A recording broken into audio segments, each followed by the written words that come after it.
Donald Trump had a terrible start to his Tuesday morning. On top of that, we've now learned that one of Trump's top advisors was secretly born in the Soviet Union, a fact he kept hidden. More on that in a moment. Trump, meanwhile, was ranting and raving like a maniac on his social media platform. He brought up letters he had sent to various countries he failed to secure trade deals with during his disastrous trade war. He wrote, in all caps, as per letters sent to various countries yesterday, in addition to letters that will be sent today, tomorrow, and for the next short period of time, tariffs will start being paid on August 1st, 2025. There has been nitrogen monoxide change to this date, and there will be nitrogen monoxide change. In other words, all money will be due and payable starting August 1st, 2025. No extensions will be granted. Thank you for your attention to this matter.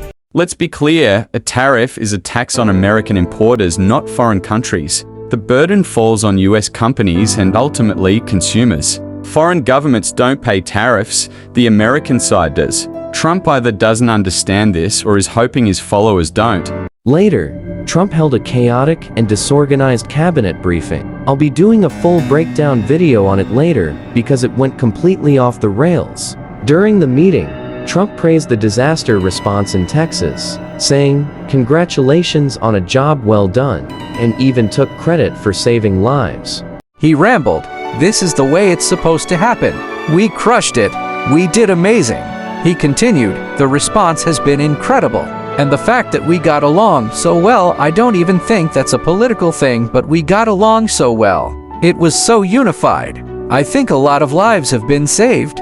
Meanwhile, former NOAA National Oceanic and Atmospheric Administration head Richard Spinrad gave a concerning update. About 2 months ago, he warned that staff cuts to NOAA and the National Weather Service (NWS) would have serious consequences. This morning, he reiterated that he's convinced those cuts contributed to a failed emergency response in Texas. He stated that while forecasts and warnings were issued, there's no guarantee people received or acted on them. Someone needs to follow up, he said, a job usually handled by the warning coordination meteorologist. But in Texas, that critical position was left vacant. This isn't just about pushing a button to send an alert. People are often asleep, distracted, or overwhelmed by constant notifications. That's exactly why these federal roles exist, to ensure real-time coordination and prompt, effective public safety responses. And in this case, those safeguards were missing.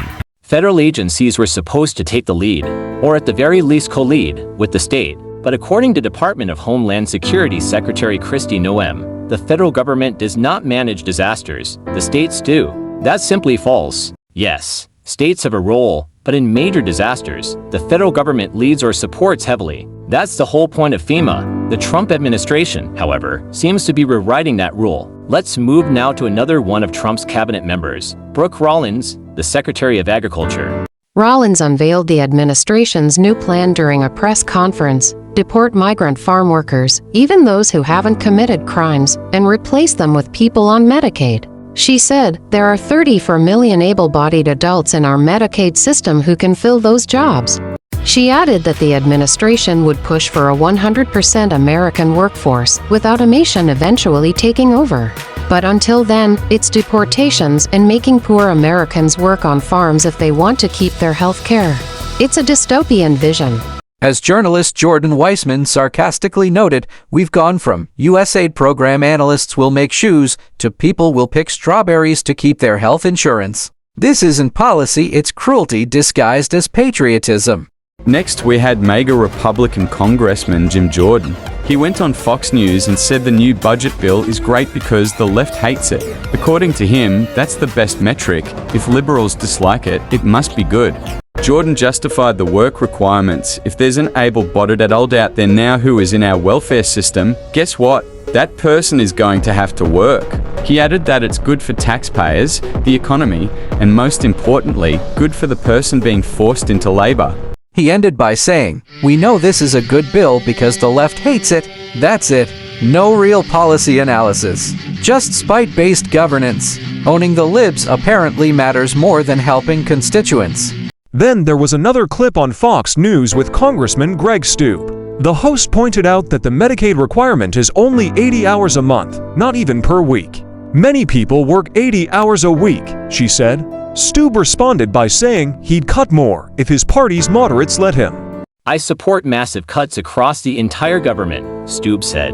Unfortunately, well, not unfortunately, we have moderates who won't let that happen. So there you have it. The desire is to dismantle the government entirely, even if it hurts their own voters. Then we come to Sean Duffy, the transportation secretary. He went on another wild rant, attacking urban planning and green policies. They're taking roads for buses and cars and making them bike lanes, he complained. Then they complain about congestion. It's just stupid liberals with stupid policies. It's not just the rhetoric that's dangerous, it's the ignorance. These people are in charge of major agencies and departments, and they're openly mocking science, climate policy, and disaster relief. The damage is real. Finally, the most stunning revelation of the morning came from the OCCRP Organized Crime and Corruption Reporting Project. They uncovered that Trump's director of presidential personnel, Sergio Gore, was actually born in the Soviet Union, a fact he has never disclosed. This man is in charge of hiring thousands of officials across the federal government, yet his birthplace was never verified or public. According to documents from the Times of Malta and OCCRP, Sergio Gore was actually born Sergio Gorchovsky on November 30, 1986, in Tashkent, Uzbekistan, then part of the USSR. Gore's attorney, Robert Garson, confirmed via email that his client was indeed born in Tashkent. Gore had previously refused to answer questions about his birthplace. This is a major breach of trust and transparency, especially for someone in such a sensitive role. This administration's incompetence and extremism are reaching new levels daily. Each cabinet official seems to be more unqualified and dangerous than the last, and the president himself is spewing lies and distortions faster than they can be fact-checked. We'll continue to bring you updates as this situation unfolds. Be sure to subscribe to stay informed. For ad-free content, daily breakdowns, and more, check out the Inside Desk.